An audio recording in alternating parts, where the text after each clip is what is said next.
guys. I like this Saturday nights. BlogHer. This is a great crowd. Thank you guys for crowd. sticking around. So, Krista, why don't you tell a little bit about yourself? She's a badass. A badass. Hardly. We're so lucky. I'm so lucky. I'm excited. I've known Molly a really long time. And I can't remember where I first saw you, probably was Sports Illustrated, when you used to be on the cover of that magazine. I didn't know her then, but I spent 2 decades at Vanity Fair in Los Angeles covering Hollywood and doing all of that, and now So all the cover shoots that you saw on the inside, that's Miss Krista Smith. Yeah, did a lot of that, and now I have a podcast called Present Company with Netflix, which is great, and I'm really happy to sit here and talk to you, Molly Sims. Thank you. I was looking over your dossier, as they would say, and you've created an empire. I mean, I feel like I've watched it happen, but when I looked at it all on, right in front of me, it's incredible. So congratulations, first of all, for that. That's one thing I will tell you that I've learned is to take a compliment. Yeah. I got that advice. I'm like, I'd always be like, oh, don't wait a minute. I'm like, no, thank you. Yeah. It's a good piece of advice. You're welcome. Thank you. So one of the first things, since this is about branding and blogging and everything, what was your first aha moment that you had something here that you could expand into this, basically this huge Molly Sims brand that you have now created, which encompasses, actress, obviously, still modeling a little bit. You have New York Times bestseller, a third on the way, right? Two bestsellers. She's in the midst of writing her 3rd book. You're a producer on a television show coming. Right. You're still acting. I know. I'm going to take it back a little bit because I think when I started, I went to Vanderbilt University, and after my sophomore year, I was going to do a junior year abroad. And I had always said, oh, you're so tall, whatever, you're pretty. Maybe you could take pictures. So I took some pictures and I sent them to New York, and my mom and I went to New York for about 7 weeks. And at the end of the 7 weeks, I was supposed to come home and go back to school, and they asked me, instead of going abroad with your university, would you consider, modeling just for the 1 semester? And so the 1 semester led to basically almost 6 years later. I still actually have the letter that I wrote Vanderbilt. I'm like, don't worry, I'll be back. But then it was funny, I was home recently and I found a little postcard and it said, I think I can do something in this business. And so the modeling led to living in different countries: Paris, London, Germany, Italy, New York, LA. And then I was always the one to, when I had something, I'm like, oh gosh, you know what? Maybe that's going to end. Maybe I should just think ahead and when I'm a natural, can you tell I'm not a naturally blonde? I remember very, very in the very beginning, I wanted to switch my hair color because I was from the South, and so I was a tri-delt at Vanderbilt, and so I was very Southern, and I wanted to be cool, and there was this term called heroin chic, and so I was not. Does anybody remember that? Do you remember that? Probably not. But it was after the Kate Moss era, and it was just this period of time, so I dyed my hair jet black. I didn't get as skinny as Kate. I tried. But I ended up having a really pretty good career. And at the end of, the kind of that run, I ended up making the cover of French Vogue. But at the same time, I said to my agents, well, what if I could think about going blonde? No, you can never go blonde. You will never have a career. Let's keep the path. You're doing great. Let's just keep doing what we're doing. Well, that's just not the Molly way. And so I decided that I would naturally try to become a blonde. And so with that, I ended up booking Sports Illustrated, CoverGirl. And in that journey, I decided that, and I'd always wanted to be this runway model. I'd always wanted to be the cool girl. I wasn't really the cool girl. I was the catalog girl. You know what I mean? But I was a rich catalog girl. At that time, instead of buying clothes I couldn't afford, I started putting a little bit of money away. And so, yeah, I did try the catwalk, and I got to walk Alexander McQueen and so many great things. But at the same time, I was like, you know what? That's not my bread and butter. And so that's, I guess, the first business advice I can tell you. And she works every day with a lot of actors, models, actresses, entrepreneurs, bloggers, influencers. The best piece of advice I can say is, who are you? And I realized very soon, I was really good at being that catalog girl. And so I could be that catalog girl, but what else could I be? But I stayed in my lane, but I would go just a little bit outside of my lane. So when I got the Sports Illustrated and I got the cover girl, I was like, well, I got a commercial where I talked. I got this Old Navy. I remember that Old Navy. I got this Old Navy with Matthew Rollins. What was his big commercial director who started to do, what's his name? A little bit of film. And he was like, this is going to sound terrible. He was like, oh, wow, you can talk. You can, And it was only, it was only like 3 words. It was like, only at Old Navy. But I did it really fucking well. Okay? So then I was like, okay, well, maybe, and no offense to LA or Los Angeles, but, it wasn't like the modeling, epic of, center of the world. And so I was like, oh, I'm going to take an acting class. And then the acting class, well, at the end of it, I literally for 2 years took a Stanford Meisner. You wouldn't know what it is, but it's an acting class and it's a hard one. And I flew like 70-something red eyes over 2 years to complete the acting class. And I was still living in New York and I was still trying to model in Paris. And so at that time, I was like, I did a couple of auditions and I got an audition to do a reoccurring role in Las Vegas, which at the time was a pilot. And they were like, you're going to play Josh Duhamel's girlfriend. Jimmy Kahn's going to be, I'm never going to get it. They're like, no, just try out for it. Okay, so I tried out for it. And they're like, it's just going to go 3 episodes. You can do 3 episodes. So I signed on to 3 episodes. It ended up going to the pilot. And they're like, oh, no worry. Nothing ever gets picked up. It's never going to go anywhere. You can still model. Well, 6 years later, it got picked up. It was on NBC, and I was shooting. The point of the story is that I never stopped. And before acting, I started hosting. And before hosting, I was modeling. So it was modeling, hosting, acting. Well, then my prince, I needed to find him because I wanted to have a family. It's a very long answer, but it's a very important one. I just didn't stop. So if you ask me what I do now to have the Molly empire, well, I don't want to be on a set because I have 3 small children. My husband has a really great job, and he has a bigger job than me, but it's fine. He's really good, but whatever. But he has a big job, so it's bigger than mine. So I can't just go and be in a trailer and sit and be gone in Toronto and Vancouver. I have to be home and be with my children. So how can I make that happen? Well, maybe I could write a book. Maybe I could start a YouTube channel. Well, maybe I could. And it's the maybe I could that has the empire now. So it is, a great social. Look, I'm 46 years old. If I would have started my Instagram and my social when I was in Sports Illustrated, I wouldn't, I would have 20 million. But for me, I was just like, you know what? I'm going to keep doing this. And that is how the empire started. It's the little by the little. It just didn't happen in a year. That was a very long answer. No, what I think is, from my perspective, you were one of the very, very few model to actress that actually was able to successfully transition. But you know why? Because I never made fun of oh, well, when you were an actress, oh, you can't mention that you were a model. I'm like, modeling was everything to me. I've traveled. I lived in different countries, but I always kept it. Mm-hmm. Because guess what? I wasn't making money as an actress. I was making money as a model. And I knew, I'm like, okay, I can just do it. I can just try. And that is like the best business advice. Just keep going. One door closes. I mean, I can tell you when I left being a tried-out, eating Wendy's fries and chocolate chip cookie dough. I know it's a weird mix, but it was Southern, and it was from Vanderbilt.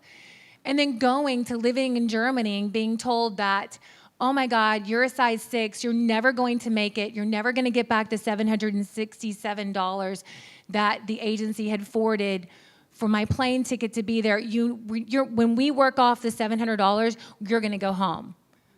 I never went home. Did you work off that? Did you lose I weight? worked Did off. you become a 2? I didn't become a 2, but listen, I've never been Brazilian in 17, even at 17. Like, I don't have a Brazilian out. I never really did ever. But you know what? I can remember, like, there was always these stars, and I'm not going to name names because it's not nice, but I just remember all of these people who, my agent said one thing to me. She goes, you can make a certain amount of money. Like Victoria's Secrets, they were paying these, like, 10 girls a lot of money. And then they were paying, like, a few of us, like, a little bit under that.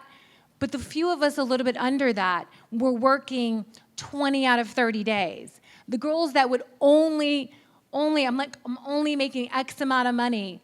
Guess what? They were only working 3 days a month. So again, you've got to weigh everything.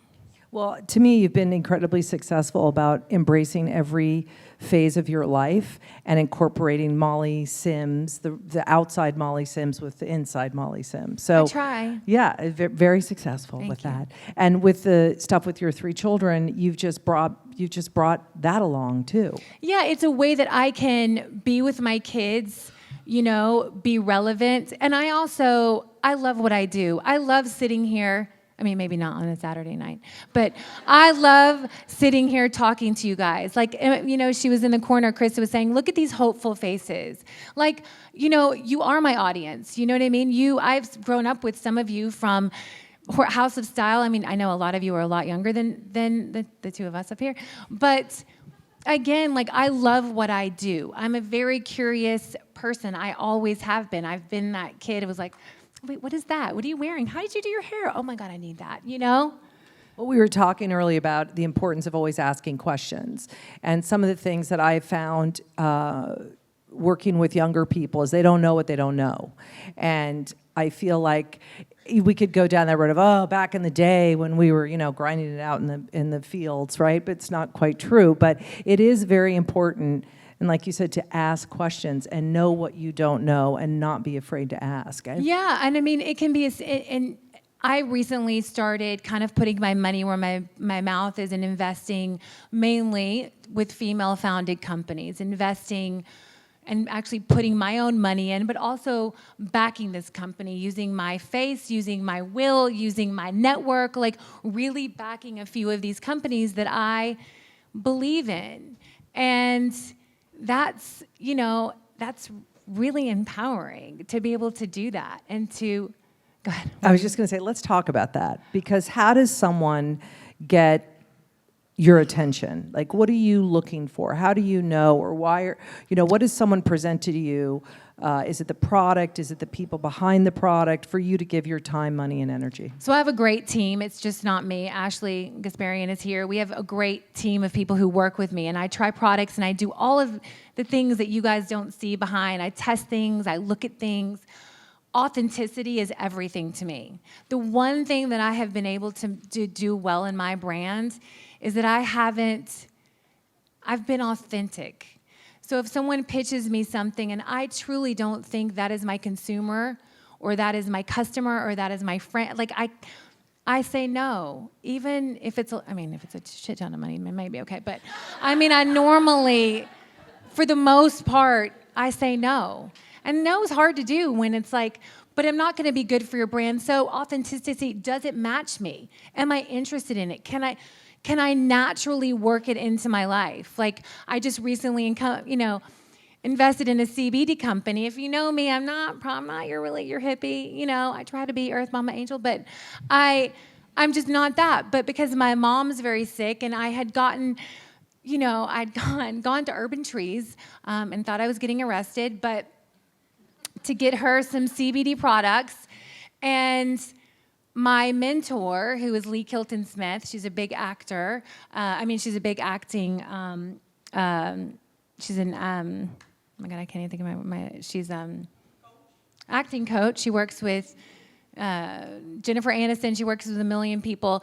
She was like, listen, you've got to believe me. I am a hippie. Trust, just do this. So I sent these products to my mom, and they really helped her.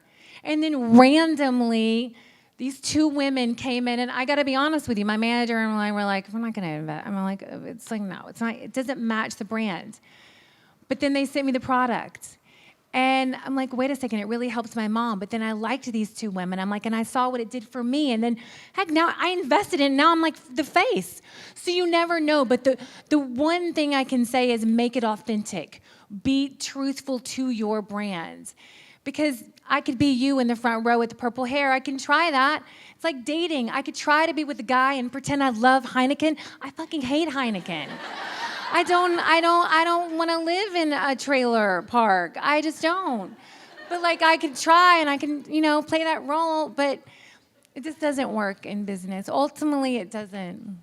What has been one of the biggest mistakes you've made? One of the biggest mistakes I made was, especially in business, was I had finished work. I'll say the company. I had finished work for J. Crew. And listen, I love them. They gave me, so many great opportunities. I literally have worked with them for almost 15 years. But they put a piece of paper in front of me. They were like, oh, don't worry, just sign it. And so, the 23-year-old Molly or the 24-year-old Molly was like, okay. Well, I was on every billboard in my lingerie that had just launched J. Crew Intimates. And I was on every billboard, everything, and they basically didn't pay me. I had signed away. Listen, I love J. Crew, so it was probably someone through someone. But the point of is, just when someone says, nothing needs to be signed right then and there. Take your moment. Thank you so much. Let me get back with you. Always have someone look at it. A friend of a friend of a friend of a friend who's a lawyer. I don't care. But have someone really go through it, because sometimes these contracts, they can haunt you for the rest of your life. Listen, luckily that was only 4, and they came back and they made good on most of it. But it was a very big lesson to learn at a very young age. Okay, what has been one of the more surprising successes? That I'm sitting here. I mean, that's the most surprise of all. No, I mean that. I think the most surprising would be that after everything I've done and accomplished, I still love what I do. That is a big surprise. Like, even though I've been, her party was, no offense, the hardest party to ever get into. It's the Vanity Fair party. I'm still curious, that's surprising. Tonight I'm going to I'm on the board of a charity called Baby to Baby, and we have our big gala, and I'm really excited, and this is the 8th year. So, I've never been one to have FOMO. I've really, truly, and I think that's why I'm such a core girl's girl. Like, I do believe, I want you to be successful. I want you to be successful. But I'm still curious. I've never had FOMO. And I don't know, that's surprising that after so many years, I'm like, oh, that's going to be fun, Or, oh, I can meet that person, What's your favorite part of your day, let's say, not on a weekend, but a Tuesday? What's your favorite part of that girl. Day? My Tuesday's tiring. My Tuesday starts at 5:45. I get up, I make 3 bottles, I press on the coffee maker, I meet 2 friends downstairs, and we work out until 7, and then I get ready to pick up, I go to drop off, then I come back and I go to another drop off, and then I have, Ashley's gonna lie, but I try to have I'm an empty nester for 2 hours and 35 minutes because my kids really don't go to school. They just kind of go there. For 3 hours, I have that time to okay, what's happening? And that is what I always will say. If you're rolling calls with me, or we're like, okay, what's happening? Where are we? And don't I always say that? I always say that. That's a typical day where I run, I roll calls, I figure it out. She tries to set, I'm in the middle of writing a 3rd book, and we set time with writers. I live and die by calendar because of my life, my husband, my kids, the 94 sports that we do, and then I will do pickups. I will go and help a friend. I will network with someone else. I will take business meetings. I will do hair and makeup. I will go to an event. I mean, it never ends. Yeah, it never ends. It's like there's no typical Tuesday or typical Monday. It's all, every day is different. I think that's pretty safe to say about anybody that is an entrepreneur, right? Your days, regardless of what stage you're at in them. I am 46 years old, and I don't know what I'm doing in 3 weeks from now. Well, hold on one second. That's a big thing, because at 22, if I said to you, you don't know how you're going to make money in the next 2 weeks or the next 3 weeks, so what are you going to do about it? You're going to fucking hustle. That's what you're going to do about it. And that's the point about business, is that you have to hustle. And I don't mean to like say it so simplistic, but hustle. You know, everything is difficult until it's easy. So hustle. I do 9 things to make 1 work. You know, you have all these amazing actors now going on Instagram and social. Why? Because they're keeping on going. They're keeping relevant. See, it's not, I mean, my job now is much harder because I'm trying to constantly be authentic, be present, be a mom, be a wife, be a partner, be a sister. So it's a lot, but you gotta hustle, you know, and you gotta dig deep and you gotta figure out what you wanna do. What is your brand? You know what I mean? Like, and be honest. Yeah. Have you had to be really honest with yourself and say, wait, I can't do this. This isn't for me, and have a hard time walking away from something? I miss acting at the moment. Yeah. I did a small movie that'll come out, I think, in March.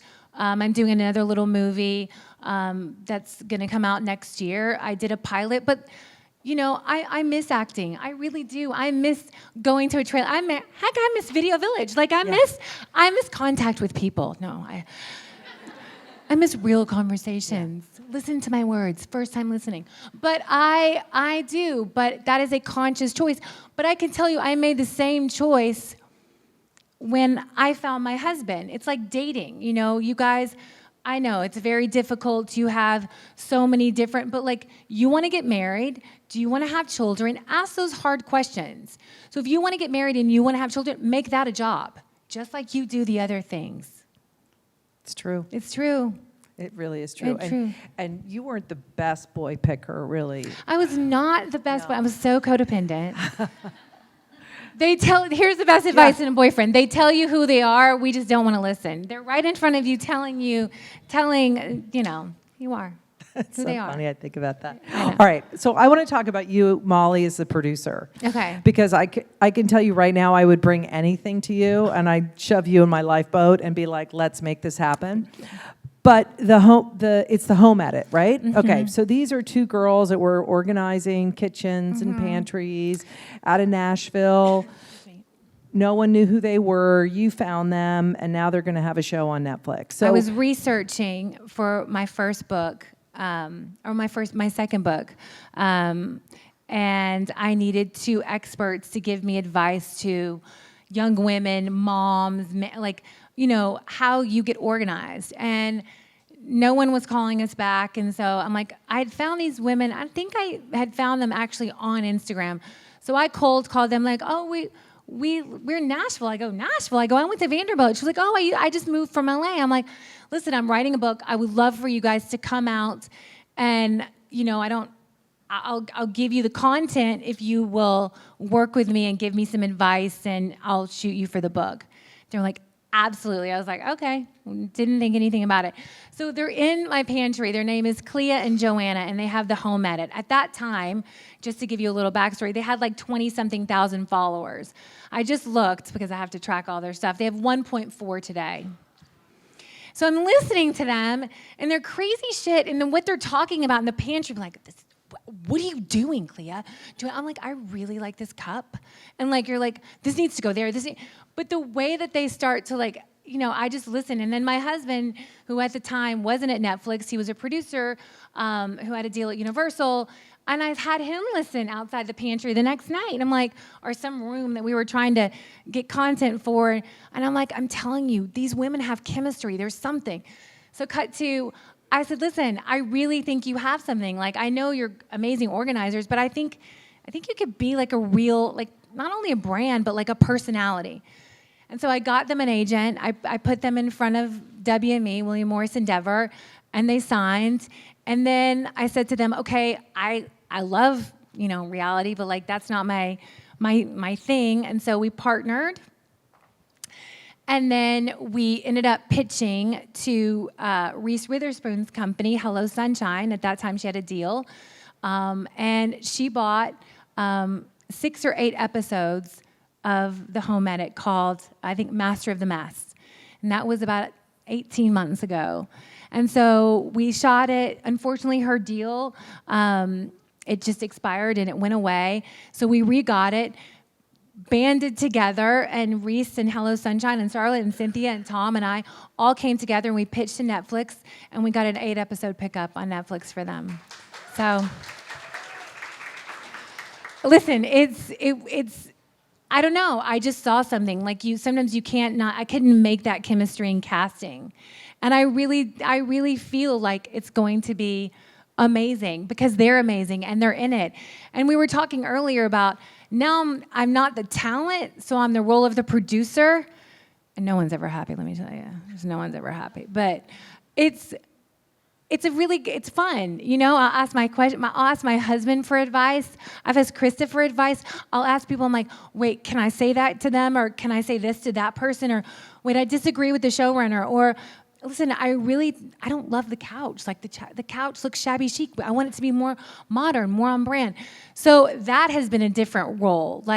And working with Reese's company has been amazing in critical content. So again, I just keep on going. Incredible. I can't wait to see that show, by the way, and I need a little of that. You will. We'll send them over. All right, I want to talk, we don't have that much more time, but I do want to talk about giving back.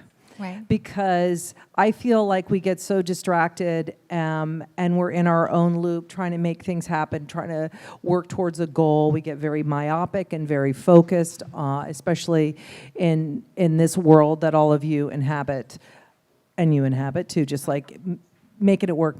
We lose sight of actually taking that moment and giving back. Mm-hmm. And obviously, Baby to Baby, that's great. That's tonight's huge, great, awesome organization. But where did that philosophy come from you? Because you've always done that. Is that something that you were just raised with, or did you discover that kind of in your 20s? I was raised with it. My mom was always, she was such an amazing woman. She's still alive. But my mom and my dad were self-made business people. So they came from nothing. My parents actually got down to $5.85 with 2 kids in diapers wearing bookstore T-shirts. My dad was the guy when you went to college who said at the end of the semester, oh, your book is only worth $3 because your teacher has now gotten to a 3rd edition or a 4th edition. So that was my dad. Ended up making and being very successful with my mother. But they really taught me, to, and I know there's a whole thing on can you teach empathy. I hope I can teach it because I'm trying to do it with my kids, but I think modeling is the best way to teach something. Being grateful, and giving back, helping people, that's really big because I always say, when you're helping someone, a lot of women go through IVF, right? Or they go through the foster system, or they adopt. And I always say, oh, everyone's going to get their babies when they get them. And it doesn't matter how you get to the finish line. But I always say, if you're helping that child, imagine what you're going to give to them, but what they're going to give to you. So when you give back, as much as you're changing the other person, it changes you. It's impossible not to. That's why I always say, make sure you know and realize, or just take pause before you judge. Because you don't know the shoes that someone has walked in before you. But getting grateful, being empathetic, I think being empathetic is a huge thing, but giving back is so huge because guess what? It'll come back to you tenfold. And I do believe in, I don't know, people always say, do you believe in karma? I do. Do you? Absolutely. I also will add to that, I find that when I've gotten out of my comfort zone and I'm doing something because I feel like I have to, let's say, oh, I've got to volunteer for this. I need to do it. Tonight I made her, and I'm like, you have to do this for me. I've got a car for you. I've got hair and makeup. You have to be here. Yes, like that. Not like that. But But I always find it rewarding because you never know who you're going to meet. And the people that you meet, whether you learn something from them, whether good or bad, like, whoa, that was crazy. Now I have a great story about that. Or, wow, I really connected with that person. They have all these great ideas. And I can take that idea and add that to that idea. And you and I think kind of similarly. It's this like rolling ball downhill. It's always moving. So I do think that that's a really important thing. And I've always admired you for that because you always have, even when you're at your most busiest. And also, I think as a woman, like backing women, putting up boundaries, getting out of toxic relationships, whether it be with a boy, a friend, really, owning, like the other day I said to someone, I'm like, you be wonderful over here. I'm going to be wonderful over here. You know what I mean? Like all good, but just setting that boundary. I think for me, I talked about this a little bit, but I'm like a people pleaser, so I'm always like worried. I'm very Southern in that way. I'm a mom now, so I have guilt, which just happens when you have children, but like I'm extra guilty because I'm Southern. I don't know why. But I really try as a 40-year-old woman, 40, not really, to really say no. Say sometimes no more than yes, because there's a power in that. There's a power in not just doing it just to do it. Like no, because every no that I say is a yes to something else. Like take your time, especially, we're here talking about business. Take your time, because it does take time. Like someone asked me the other day on a panel, they're like, well, do I just need to focus? And I go, some of my best ideas are in my 2-minute shower, or when I'm working out, or when I'm walking, or when I'm just like alone for 2 minutes, I'm down, I'm sitting in my office in the dark waiting for them to come in. I'm just like, the best ideas literally it's not when you're focused on them. It sounds weird, but don't you think that? Like, you're just like, wait, I got an idea. You know what I mean? My girlfriend who's just flown in from New York, she helped start a baby food company, a complete and utter startup. And it's been amazing to see.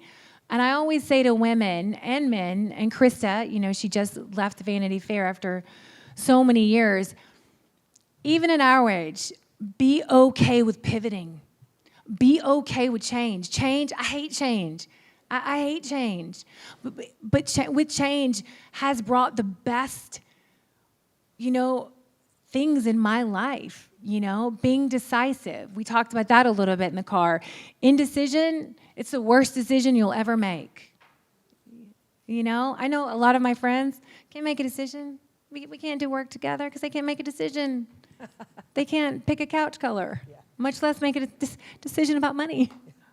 No, it's true. It's like there's a lot of confidence in saying no and saying yes to something. But it's great to have this talk with you guys. We're out of time. It's great to see all your faces. Thank you guys so much.